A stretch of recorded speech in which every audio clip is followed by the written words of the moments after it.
Rabbi zidni ilman nafi'an wa wafiqni amalan maqbula wa wahabli rizqan wasi'a. Assalamualaikum warahmatullahi wabarakatuh. Alhamdulillahirabbil alamin, alhamdulillahirabbil alamin, arrahmanir rahim, maliki yaumiddin. Iyyaka na'budu wa iyyaka nasta'in, ihdinas siratal mustaqim, siratal ladzina an'amta 'alaihim ghairil maghdubi 'alaihim waladdallin. Amin. Asyhadu an la ilaha illallah wa asyhadu anna Muhammadar Rasulullah. Allahumma sholli wa sallim ala sayyidina Muhammad wa ala ali sayyidina Muhammad.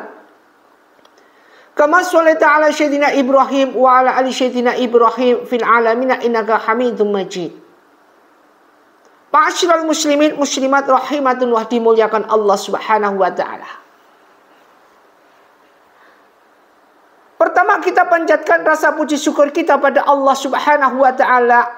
Salawat dan salam mari kita haturkan pada junjungan kita Nabi Muhammadin sallallahu alaihi wasallam. Mudah-mudahan kita senantiasa diberikan kekuatan lisan selalu bersolawat pada baginda kekasih Allah Rasulullah sallallahu alaihi wasallam. Ma'asyiral muslimin muslimat rahimatullah dimuliakan Allah Subhanahu wa taala. Sejalan dengan suatu hal apa yang terjadi sekarang ini, mendekati datangnya bulan Ramadan, insya Allah beberapa hari lagi, mereka yang punya pasti berambisi segala sesuatu yang dia inginkan untuk persiapan di bulan Ramadan. Mereka yang tidak punya hanya diam diri, hanya memandang dan berangan-angan. Mereka yang dalam keadaan pas-pasan hanya melihat dirinya sebagai termometer yang tidak bisa diandalkan. Semua itu adalah gaya dan gelombang daripada kehidupan di dunia ini yang tidak lepas dengan adanya ujian. Ujian manusia ini senantiasa berganti, silih berganti, kanan kiri nggak peduli, si itu si kaya, si fakir, si miskin.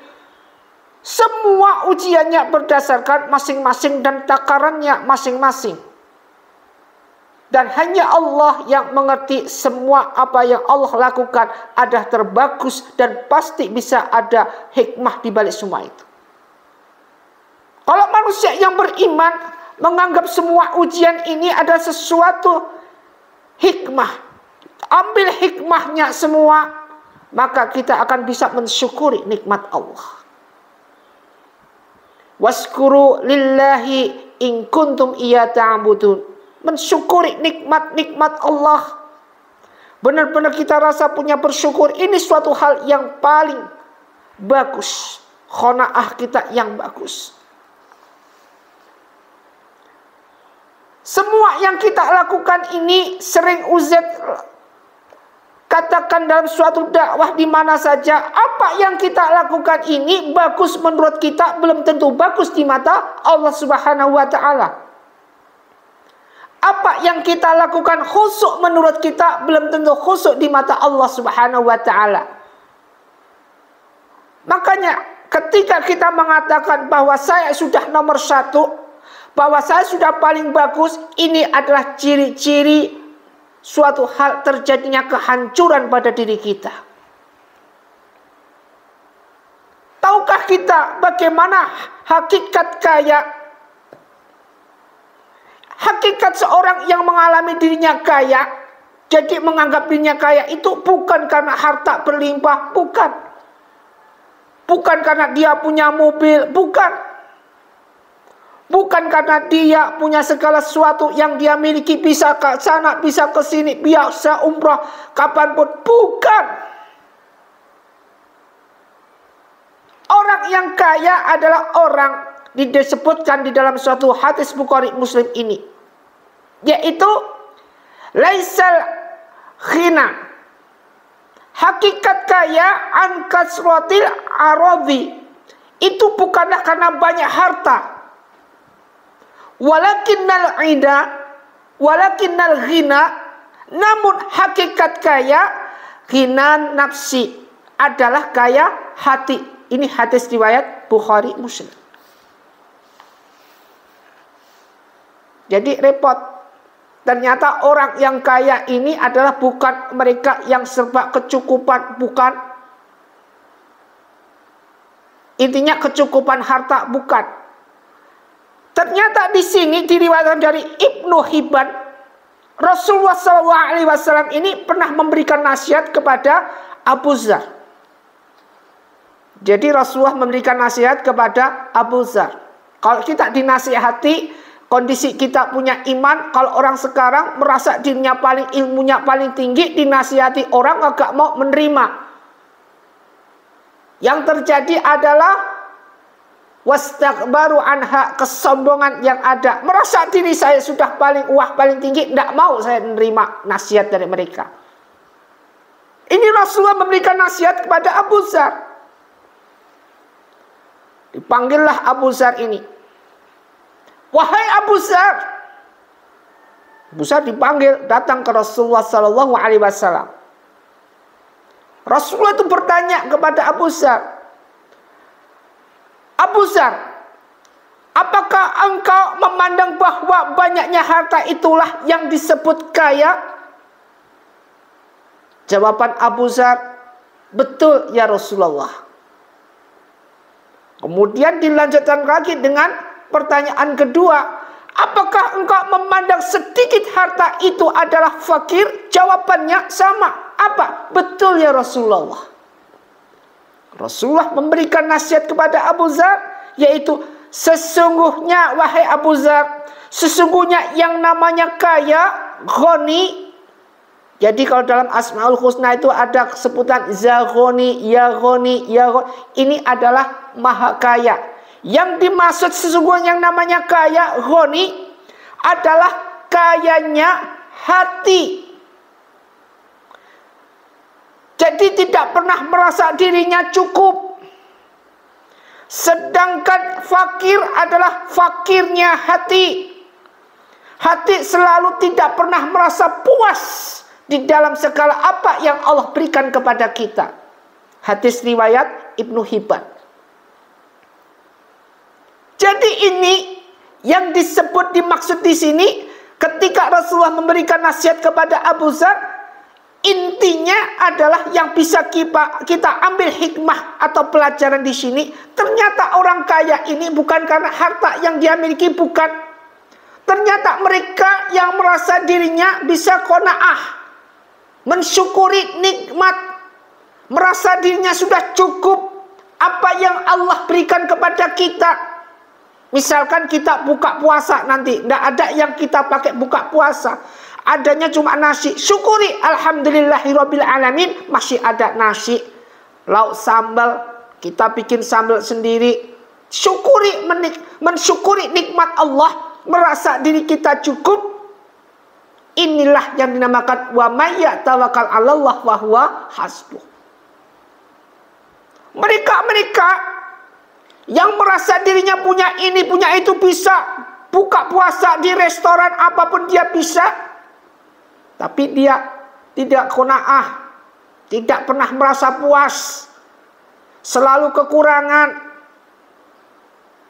Manusia ketika hidup, misalkan ini diberikan satu gunung emas. Waktu diberikan, dia oke, puas. Begitu setelah menerima, tidak merasa puas lagi, kurang. Diberikan lagi yang kedua, 2 gunung emas. Waktu diberikan cukup, setelah berapa detik kurang. Begitulah seterusnya. Ternyata menjadi hamba Allah yang bisa mensyukuri nikmat-nikmat Allah atas rezeki yang Allah berikan kepada kita itu susah. Wa man yattaqillaha, siapa yang bertawakal kepada Allah, yaj'alahu makhraja, maka niscaya Allah akan bukakan ini apa baginya baginya makhraja, yaitu jalan keluar. Wa yarzuqu min haitsu la tasih, Allah akan berikan dengan arah rezeki yang arahnya tidak disangka-sangka, tidak ada manusia yang tahu. Wa may yatawakkal 'ala Allah fa huwa hasbuh. Jika kita menjadi hamba Allah yang akan takwa, maka akan dicukupi semua kebutuhan yang kita punya. Dan ini merupakan urusan Allah buat hambanya. Wa ma min dabbatin fil ardi illa 'ala Allah rizquha. Apapun yang di bumi ini rezekinya udah diatur oleh Allah Subhanahu wa taala. Makanya bagi kita, terutama nanti di bulan Ramadan ini, mereka yang merasa dirinya mampu. Mampu di sini dalam bidang apa, Ustaz? Mampu di sini yang bisa menilai adalah diri kita sendiri. Kalau saya udah mampu, saya akan sedekah. Sekarang saya akan sedekah. Sedekah apa? Semampu kita.